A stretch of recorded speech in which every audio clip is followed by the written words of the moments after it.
ගණන් නොගෙන පාස්කු බෝම්බ වගේ බෝම්බ පිටින් අරපු ආණ්ඩුවේ ජනාධිපති තමයි මෛත්‍රීපාල සිරිසේන කියන්නේ. ඒ ආණ්ඩුවේ අගමැති වුණේ රනිල් වික්‍රමසිංහ. පාස්කු බෝම්බ ප්‍රහාරය එල්ල කරද්දී ඒ ගැන කිසිදු පියවරක් නොගෙන පුරුට පැනලා ගිය මෛත්‍රීපාල සිරිසේන අන්තිමට බෝම්බ ප්‍රහාරය වළක්වා නොගැනීම පිළිබඳ ශ්‍රේෂ්ඨාධිකරණයේ වරදකරු වෙලා රුපියල් මිලියන 100ක වන්දියක් ගෙවන්න නියම කරා. ඒ ආණ්ඩුවේ හිටපු අගමැති රනිල් වික්‍රමසිංහ පාස්කු ප්‍රහාරය පිළිබඳ පරීක්ෂණ කරපු ජනාධිපති කොමිසමෙන් ගෙන්නලා ප්‍රශ්න කරද්දී රනිල් වික්‍රමසිංහ කිව්වේ මොකක්ද දන්නවද?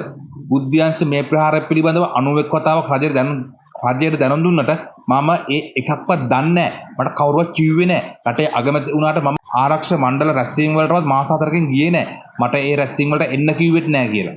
හරෙන් ප්‍රනාන්දුගේ ලෙඩේ ඇඳේ හිටු තාත්තට පවා හරෙන්ගේ ප්‍රභූ ආරක්ෂකයෝ ඔය ගැන එදා අනතුරු ඇඟීම් කරලා එයත් ඔය ගැන දැනන් හිටි ඒත් මේ රටේ හරෙන් ප්‍රනාන්දුගේ තාත්තත් දන්න රහස රනිල් දන්නේ නැහැ. ඔයා අගමැති. ඒ අනේ රනිල් වික්‍රමසිංහ බබෙක් වෙන්න එපා. ආපදා කළමනාකරණය කරන හැටි ගැන හිටපු ජනාධිපතිවරු ගෙන්නලා උපදෙස් ගන්න කියලා මේ ආණ්ඩුවට කියන හිටපු ජනාධිපතිවරුන් අතර ඊළඟට ඉන්නේ ගෝඨාභය රාජපක්ෂ.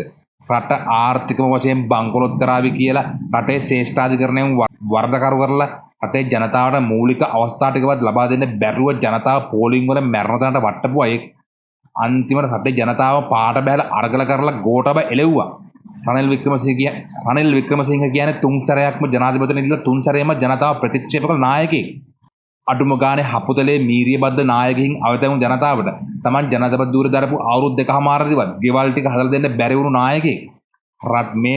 මේ රටේ ලොකුම ආපදාවට ලක් වුණු මොහොතවල් පවා සුනාමි ආධාර හොරා කාපු ඉන්දියානු ක්‍රෙඩිට් ලයින් එකකින් හොරා කාලා බේත් වලින් වංචා කරපු ලෙඩ්ඩුන්ට ඉන්ජෙක්ෂන් වලට පාට කරපු වතුර බෙදපු අසෝචි පොහොරණව ගෙනලා ඩොලර් ලක්ෂ 69ක් දීලා ආපහු අරන් කොටින්ම කියනනම් මේ රට ලොකුම ආපදාවට ඇදලා දාලා පෙන්ෂන් ගියේ මේගොල්ලෝ ගෙන්නලා වත්මන් ආණ්ඩුව ආපදා ගැන අහන්න දෙන උපදෙස් මොනවද කියලා තමයි අපිට අහන්න වෙන්නේ.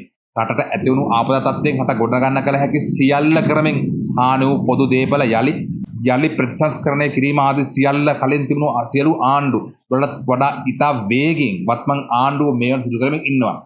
මේ ආපදාවෙන් පීඩාවටපත් ජනතාවට රජයක් ලෙස ලබා දී හැකි උපරිම දේ ලබා දෙමින් ඉතා විශිෂ්ට ආකාරයෙන් ආපදාවෙන් විනාශ වූ රටත් පීඩිතපත් වූ ජනතාවගේ ජීවිතත් යලි ගොඩනගමින් ඉන්න මේ මොහොතේ මේ ආණ්ඩුවට මේ කියන අසාර්ථක අසමත් පෙන්ෂන්ගේ පරණ ජනාධිපතිවරුන්ගෙන් ආපදා කළමනාකරණ ගැන ඉගෙන ගන්න තියෙන්නේ අහවල් බකත්ද කියන තමයි අපිට අහන්න තියෙන්නේ.